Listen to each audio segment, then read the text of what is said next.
El biólogo, filósofo y escritor chileno Humberto Maturana falleció a los 92 años.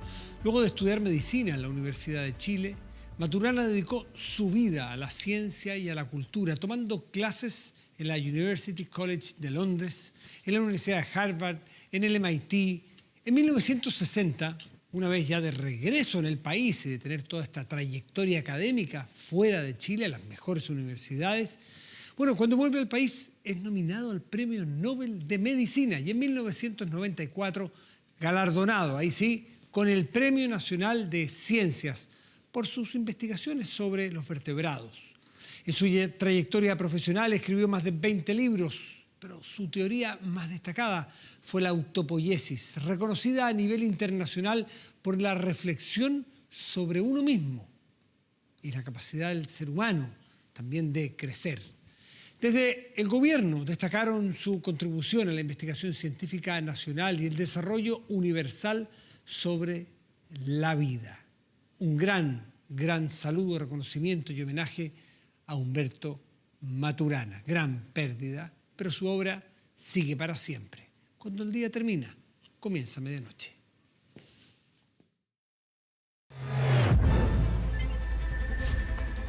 Medianoche. Chile y el cobre.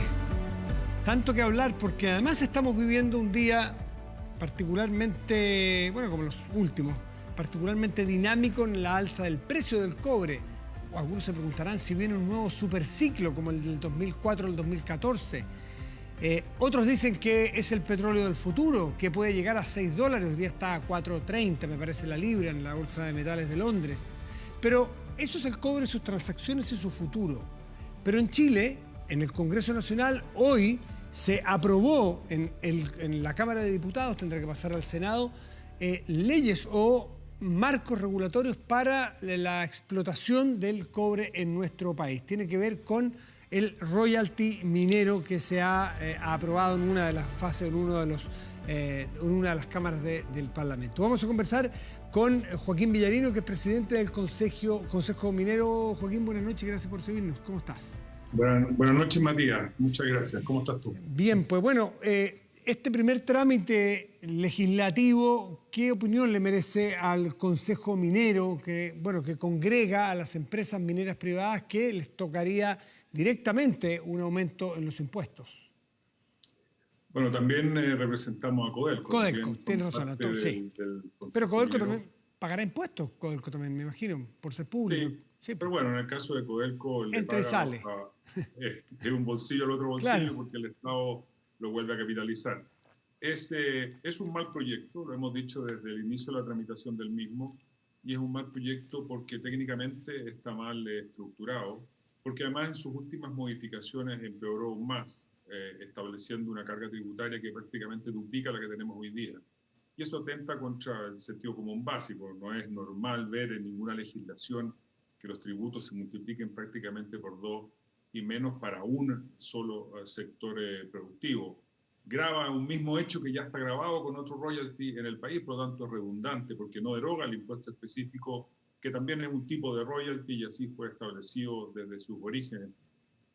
Además, en las últimas indicaciones que se le introdujeron, se hizo extensivo, además del cobre y al litio, a todas las sustancias minerales concesibles, y eso sin haber dedicado una hora al estudio de los efectos que puede tener un tributo de esta naturaleza en la explotación de recursos tan distintos al cobre como es el caso del hierro, el oro, la plata, el molibdeno, etc. Los efectos que puede producir en esos mercados que tienen comportamientos muy distintos al del cobre se desconocen por los legisladores y no han tenido el tiempo para mirarlo y no se han tomado la molestia de analizarlo.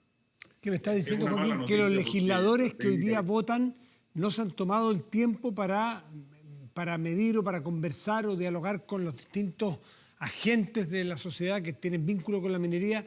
¿No conocen los efectos que puede tener un royalty como esto? ¿Y cuáles son los efectos, a juicio de ustedes? No, respecto de otras sustancias definitivamente no los conocen, y respecto del cobre han tenido una mirada extremadamente parcial. Y respecto del litio, además, le aplican la misma normativa que le están aplicando al cobre cuando tiene un régimen distinto. La gran explotación del litio en Chile está sujeta a contratos directos entre las empresas que explotan el litio y Corfo, y pagan hoy día un régimen, y tienen un régimen de royalty o regalía distinto al que tiene el cobre. Por lo tanto, tampoco se han analizado los efectos que tiene en la explotación del litio. En general, nos ha parecido, y lo hemos dicho desde el principio, una legislación que se ha hecho muy rápido, que no se ha consultado a expertos, que no se ha mirado el efecto verdadero que puede tener en el mercado. Pero además atenta contra el sentido común. No es razonable que existiendo tasas o cargas tributarias en el mundo, en los diversos distritos mineros con los que competimos, en torno al 40%, que es donde está hoy día Chile, se incremente a más de un 75 hasta un 82% dependiendo el precio. Joaquín, No parece razonable. Sí. ¿Qué actividad económica subsiste con cargas tributarias en torno al 80%? Atenta contra el análisis de cualquier mercado, digamos, de recursos naturales y de cualquier otra naturaleza. Joaquín Villarino, los precios que paga el royalty también tienen una relación con el precio que se está transando. No es el mismo precio si vale 1, vale 5, vale 10, ¿no es cierto? Hay un escalonamiento. Pero saquemos la foto de hoy. El dólar, el cobre está a 4,3. Pongámosle $4 la libra. ¿Cuánto paga, qué porcentaje paga hoy con el precio de hoy y cuánto pagaría con el precio de hoy si es que se aprueba definitivamente el royalty que se quiere poner? La minería chilena paga, igual que cualquier otra empresa que funciona en Chile, un impuesto de primera categoría que es 27% sobre sus utilidades. Adicionalmente, si usted es un inversionista extranjero, que es lo que ocurre en la gran minería del cobre privada, usted paga un impuesto adicional que tiene una tasa del 35%. Adicionalmente, paga un impuesto específico que es un royalty que fue establecido el año 2005 y modificado el año 2010 bajo el primer gobierno del presidente Piñera, a propósito de la reconstrucción, que tiene una tasa variable que va entre el 5 y el 14% del margen operacional. ¿Y esto qué significa? Que a la medida que ese margen aumenta, fundamentalmente porque hay mejores precios del cobre, la tasa va evolucionando del 5 hasta el 14%. ¿Okay? Por lo tanto, hoy día, si usted le suma al 35% de impuesto adicional para cualquier extranjero, un 8 o un 9, que es lo que están pagando en promedio las grandes compañías, porque el precio ha subido a prácticamente 4,5, nos encontramos que estamos en tasas en torno al 42-43%. Lo que ocurre es si se aprueba el royalty que hoy día se aprobó en la Cámara de Diputados, se aprueba en definitiva, usted va a agregar a ese 40-42% otro 40% adicional para quedar en 82%. ¿Okay? Como no se deroga el impuesto específico y ese es variable dependiendo del margen operacional, algunas empresas pueden quedar en 78, 77 y otras van a quedar en 82. Eso es lo que va a ocurrir en la práctica. Eso nos deja absolutamente fuera de mercado, no es comparativa esa carga tributaria con ninguna parte del mundo, ninguna parte del mundo. En ninguna parte del mundo existe una estructura de royalty como la que se ha propuesto aquí. A este nivel de Hay en algunos países algo parecido al royalty a las ventas del 3%, que es el proyecto original, pero lo que hoy se ha aprobado no existe en ninguna parte del mundo. A ver, ¿cuánto paga hoy? Porque el precio es internacional, es un commodity, por lo tanto el cobre peruano, el cobre australiano, ¿cuánto cobran en esos países para entender distintas realidades? ¿Cuánto les cobra el Estado a los productores allí? En el caso peruano está en torno al 40-41%, en el caso mexicano cifras parecidas, en el caso australiano es un poco más alta y puede estar en torno al 45%, tiene distintos distritos Australia, en algunos casos puede llegar al 47%, pero estamos en torno al 40%, digamos. No es lo único que hay que mirar, además, pero nadie tiene 70%, nadie tiene 80%, es absolutamente desproporcionado, no tiene ningún sentido, digamos, y cuando se declara con total liviandad que esto no tiene ningún efecto en las inversiones, sencillamente es desconocer cómo funcionan los mercados globales, como es el caso de los commodities. Hay cobre en Chile, es verdad, pero también hay cobre en Perú, hay cobre en Australia, hay cobre en Canadá, en Estados Unidos. En África está lleno de distritos que no se han podido explotar, entre otras cosas, por cargas tributarias que eran desproporcionadas, hoy día las han ido ajustando. Pero lo que tiene Chile y que se compara con distritos como Australia, Canadá, Estados Unidos, sencillamente los prácticamente duplica. Y ese es un efecto, los efectos derivados de eso son bastante evidentes. Joaquín, la gran cantidad o varias empresas grandotas, además que operan en todo el mundo, que trabajan en el cobre, explotan y procesan cobre aquí en Chile, frente a una carga tributaria como la que eventualmente podría fijarse, ¿cuál cree usted que sería la reacción de estas empresas? Bueno, hay reacciones de corto, de mediano y de largo, digamos. Las reacciones de corto son evidentemente de incredulidad y de preocupación. Chile ha sido en las últimas 4 o 5 décadas un distrito tremendamente serio, evaluado como los distritos más atractivos para invertir.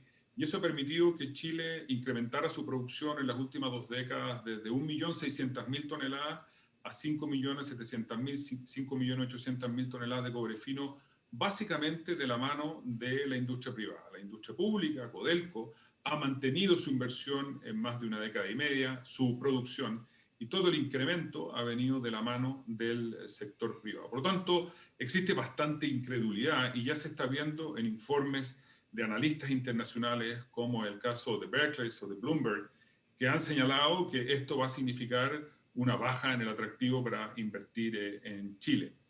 A esta preocupación en el mediano plazo significa una reevaluación de muchas inversiones que se tienen en cartera, porque comprenderás que con cargas tributarias del 80% el negocio no se torna en muy rentable para llevarse a cabo en Chile.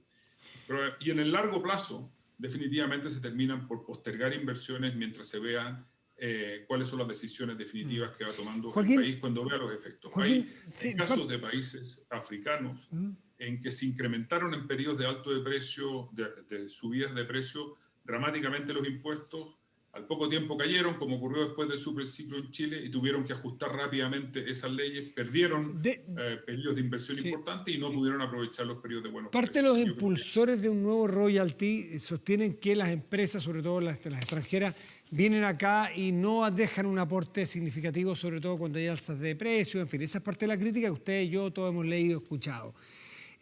¿Cuál fue el aporte real que hicieron las empresas extranjeras que vienen aquí a trabajar al cobre en ese superciclo, cuando se ganó muchísima plata en el cobre? ¿Cuál fue el aporte que hicieron al fisco chileno? Y si sienten que podrían, en un eventual segundo superciclo, que algunos sostienen que se podría producir ahora, aunque más corto, no sé, si es que creen que podrían hacer un esfuerzo mayor que el que hicieron en el anterior superciclo. ¿Cuál es la visión? Sí, una muy buena pregunta, Matías. Mira, durante los últimos 20 años, la minería chilena, al contrario de lo que se dice, ha pagado un impuesto de aproximadamente 46.000 millones de dólares, y en el mismo periodo ha retirado utilidades por 91.000 millones de dólares. Es decir, del total de flujos que ha generado la industria, este es otro ejercicio, en los últimos 5 años, y esto es para no quedarse solo en el pago de impuestos, la industria minera ha retirado solo el 16% de los flujos. El 84% restante, a propósito de qué es lo que queda en Chile, ha ido a pagar impuestos, ha ido a pagar remuneraciones, ha ido a pagar proveedores y ha sido reinversión. Por lo tanto, no es verdad, y es uno de los pilares que se ha esgrimido para este nuevo royalty, que la minería se lleva todo y no deja nada. Deja en los últimos 5 años prácticamente el 84% y en los últimos 20 años el 80% de los flujos que genera. Mirar a la minería solo por lo que deja a través de un impuesto, de un royalty, es muy mezquino. Hay que mirar cuál es la actividad que se genera. El último informe de Cochilco señala que por cada $100 que se genera en la industria minera, hay $78 adicionales que se generan en la economía. Por lo tanto, esto es una industria que aporta y que deja mucho, además de haberse comprometido y haber desarrollado infinitas políticas con las comunidades en las cuales se inserta. Es decir, hay una cadena de generación de valor muy importante de la mano de esta industria en el país, y no solo hay que mirarla por lo que paga impuestos. Joaquín Villarino, muchísimas gracias por haber estado esta noche con nosotros. Gracias a ti, Matías. Que esté muy bien. Gracias a los televidentes por la paciencia de escuchar sobre el royalty. No, un tema interesantísimo. El cobre nos interesa a todos los chilenos, qué es lo que va a pasar a futuro, en fin. Gracias, Joaquín. Buenas noches. Gracias, Matías. Buenas noches. Hacemos una pausa, ya volvemos. Espérenos.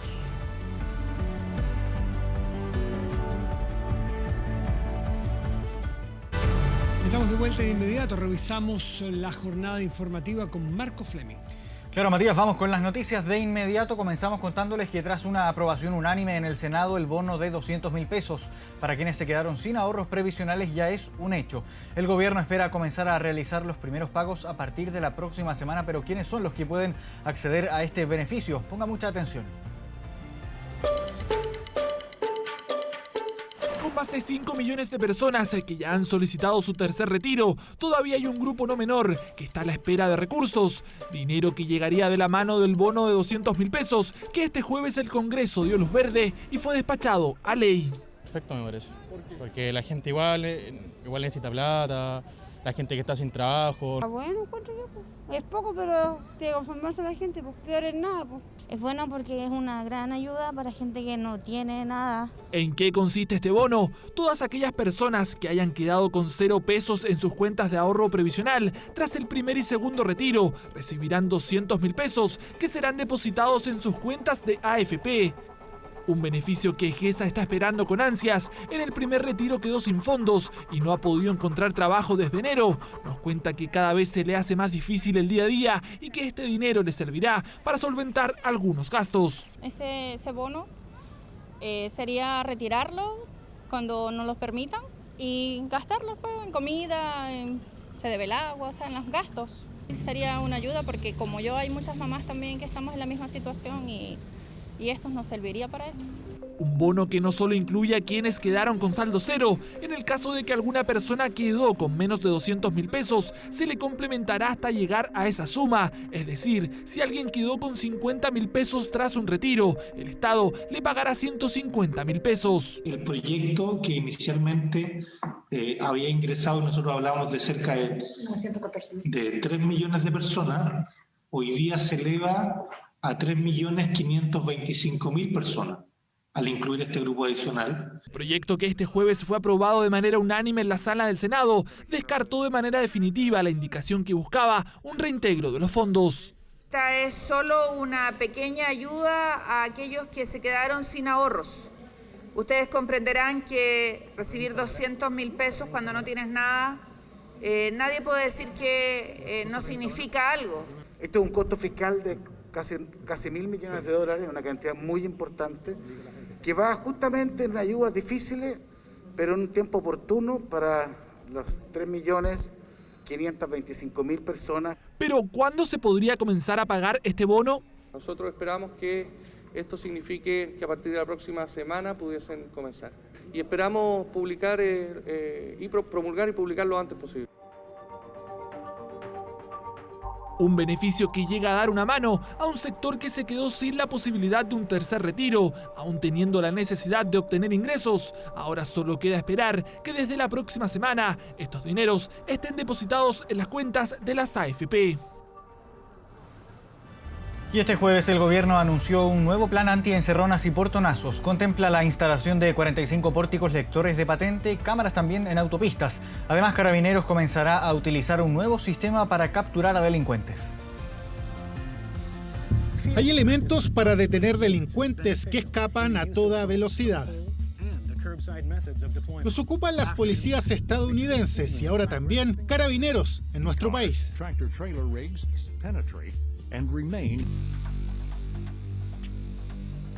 Es una de las herramientas para capturar a bandas organizadas que salen de casa tras sus víctimas de noche y de día. A estas alturas, la hora ya da igual, afuera de viviendas o en las autopistas. Lo claro es que el 90% de estos actos se concentran en la región metropolitana.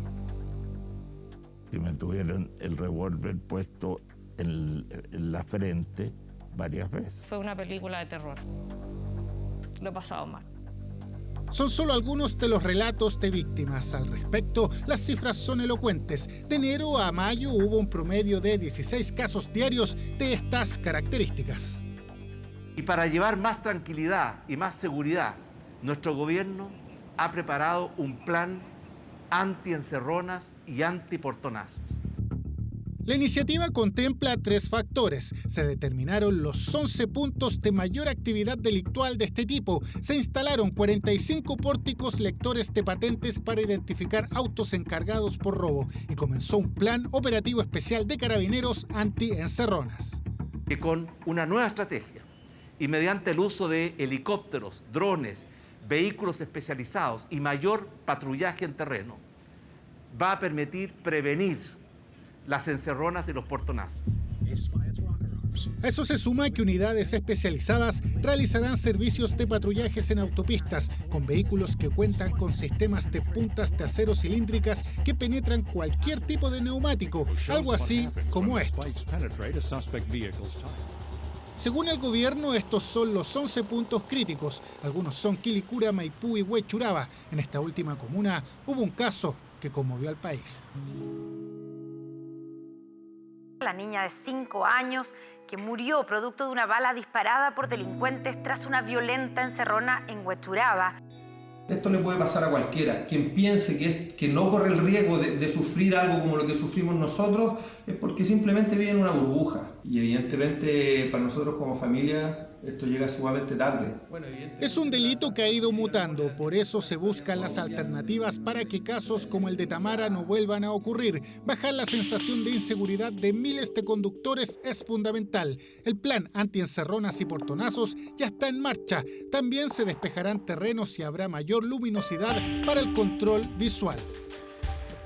Si bien hay una baja de estos casos en un 20% en comparación al año pasado, estos ataques son cada vez más violentos, con experiencias traumáticas que en varias oportunidades han terminado de la peor forma.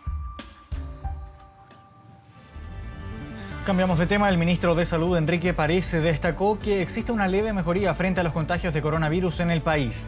Este jueves se registraron 6.202 nuevos casos de COVID-19, resultado de más de 62.000 exámenes PCR, cuya positividad alcanzó a nivel nacional 9,09%. Durante la jornada se anunció también que 28 comunas van a salir de cuarentena, entre ellas 4 del Gran Concepción, que cumplieron 2 meses confinadas. En la región metropolitana avanzarán Tiltil y Curacaví a la fase 2 de transición. Pese a que las autoridades reconocen que existe tendencia a la baja, hay también preocupación por algunas regiones, sobre todo Magallanes, la que hasta el momento ha registrado el número más alto de casos nuevos y ocupación hospitalaria. Los nuevos casos confirmados a nivel nacional han disminuido en un menos 11% a 7 días y hay una disminución de menos 17% a 14 días. Podemos hablar de una muy leve mejoría. Y el Ministerio de Economía llegó a un acuerdo con los gremios de las empresas para que sus trabajadores puedan ir a vacunarse durante su jornada laboral. El objetivo es que los empleadores entreguen las facilidades para que los trabajadores puedan ir a inocularse contra el coronavirus, les corresponda por calendario o se encuentren rezagados. En el caso que a un trabajador no le den permiso, en la página web del Ministerio de Economía encontrará un banner en el que podrá denunciar su caso de forma anónima y la entidad se hará cargo de solucionar la situación. Las facilidades que se le entregarán a los trabajadores las explicó el ministro Lucas Palacios. Escuchemos. Flexibilizar el horario laboral, ya sea al ingreso o durante la semana, facilitar la vacunación masiva de trabajadores, en el caso de empresas de mayor tamaño, a través de algún medio de transporte, para que los lleven al vacunatorio más cercano y después los traigan de vuelta a sus puestos de trabajo.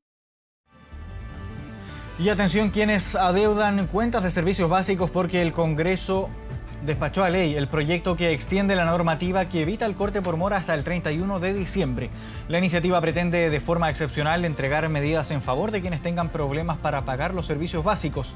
Las empresas no podrán cortar el suministro hasta el 31 de diciembre. Si para esa fecha aún hay estado de excepción vigente, entonces la ley se va a extender por 60 días más, es decir, hasta principios de marzo.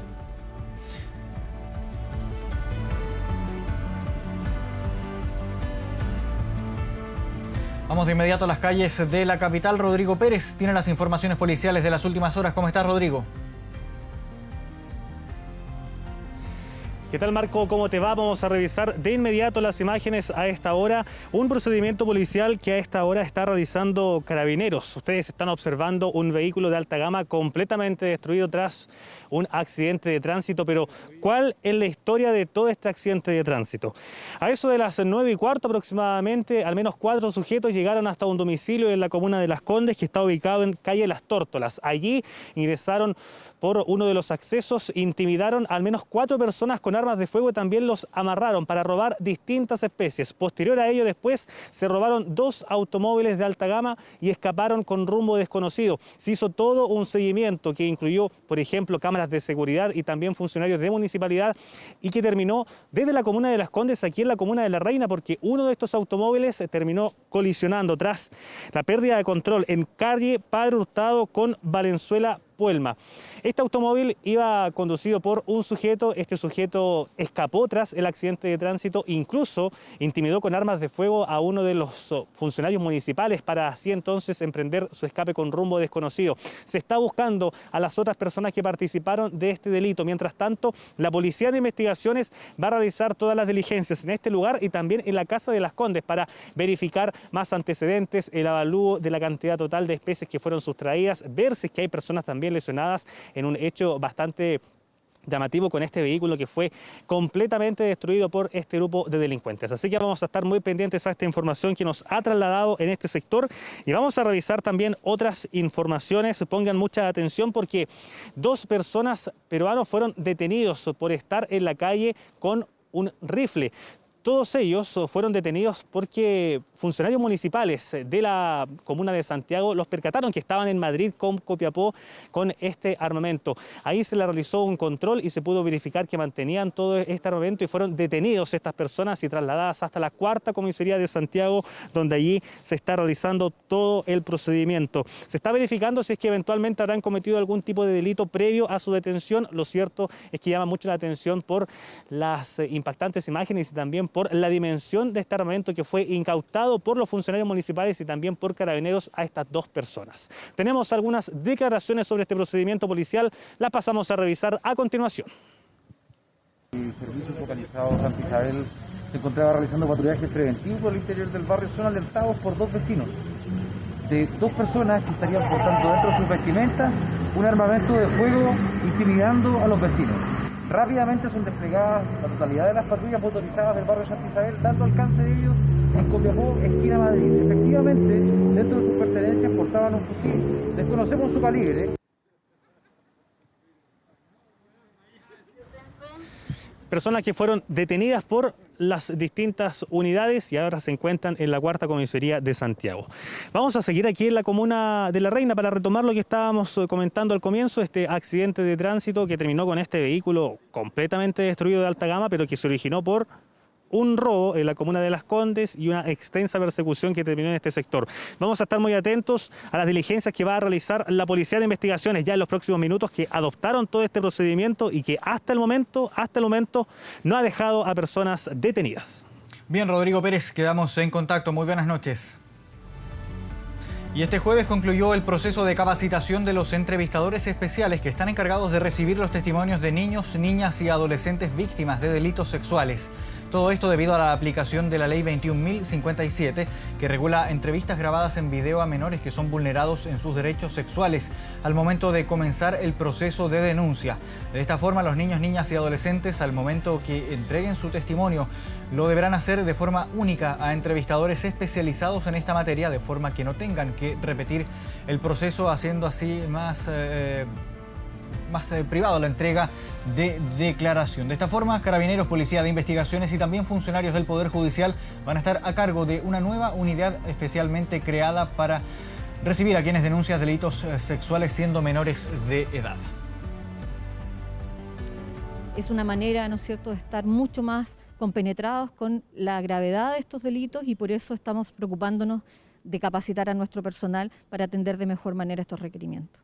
Porque al tener un entrevistador idóneo podemos asegurarnos que los niños, niñas y adolescentes entreguen mejor información o más información, es decir, esto ayuda al proceso investigativo, pero a la vez, y muy importante, y es lo que inspira esta ley, tú no dañas, es una justicia amigable con los niños y adolescentes de Chile. Son personas que están especializadas para conversar con los niños sobre los delitos que han vivido, ¿no es cierto?, y sobre quién los causó, en un espacio que les permita tener confianza en una interacción humanamente adecuada, que además los trata como sujetos de derechos y allí permite la indagación del delito.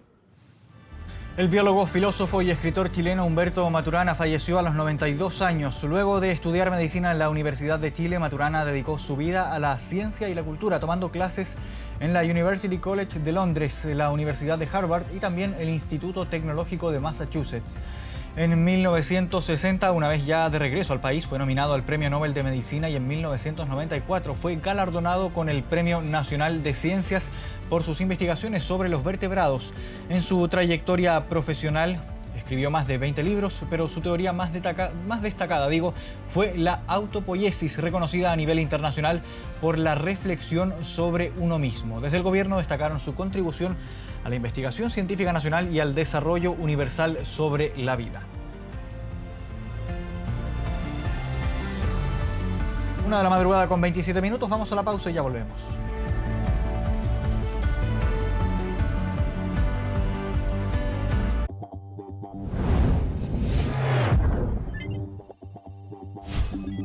Internacional.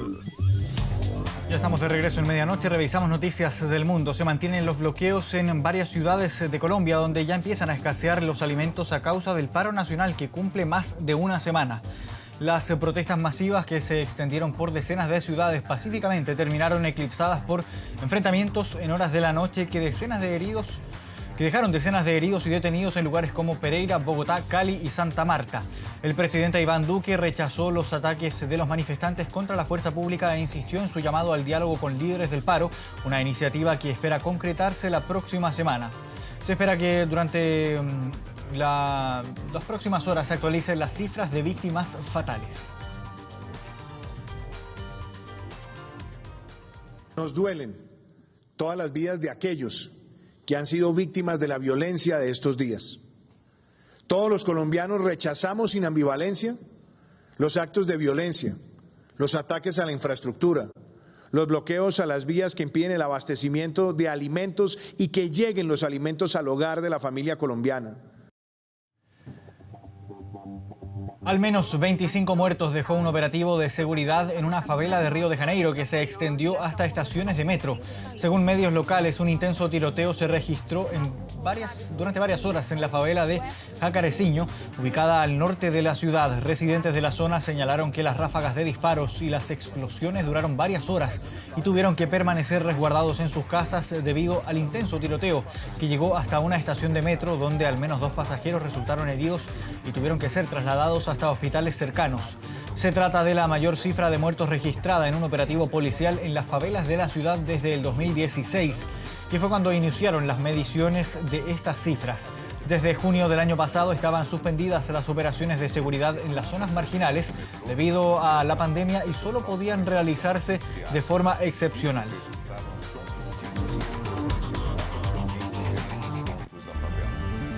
1 de la madrugada con 35 minutos, cerramos el bloque informativo, volvemos contigo, Matías.